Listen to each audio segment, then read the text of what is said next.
Maximum வந்து இப்ப இந்த மழை நேரத்துல வந்து நான் வெள்ளை மாரி காய வைக்கிற துணியை வந்து நான் பீரோல மேக்சிமம் அடிச்சு வைக்கவே மாட்டேன். ஏன்னா அது கொஞ்சம் ஈரப்பதமாவே இருக்கும். ஆயிரம் தான் இருந்தாலும் நம்ம வெயில காய வைக்கிற மாதிரியே வராதுங்க. அதனால என்ன செய்வேன், இப்படி ஃபேன் காத்துலயே இங்க போடுவேனா, பசங்க யூனிஃபார்ம்ன்றதுனால அதே ரெகுலரா 2 செட்டு இருக்கு. வெனஸ்டே மட்டும் ஒயிட் வரும், மீதி மத்த 2 நாளைக்கு வந்து 2 செட்டு வச்சிருக்கிறேன். அதை மாத்தி மாத்தி போட்டு போனா இப்ப என்னோட நைட்டியா இருந்தாலும் சரி, இவருடைய பேண்ட் தானே காயறதுக்கு கொஞ்சம் கஷ்டமா இருக்கும்.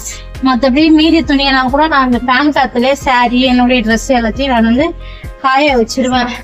அதுதான் கொஞ்சம் கஷ்டமா இருக்கும். மாத்தி மாத்தி அப்படியே வெளில இருக்கிறதே இப்படி மாத்தி மாத்தி போட்டு போயிடுவாரு. அந்த மாதிரிதான். அப்படிதான் சரி, இன்னைக்குதான் கொஞ்சம் காலையிலே வெயில் அடிக்குது. போய் அந்த துணியெல்லாம் போய் விளைச்சி வெயில்ல எடுத்து போட்டுட்டு அதுக்குள்ளார நம்ம குளிச்சுட்டு நம்ம துணியை துவைக்கிறதுக்காக அந்த துணி ஓரளவு காஞ்சிரும். ஆல்ரெடியே காய வச்சுதாங்க எடுத்து வச்சிருந்தேன். அதனால நம்ம வெயில்ல போடுற மாதிரியே வரும்.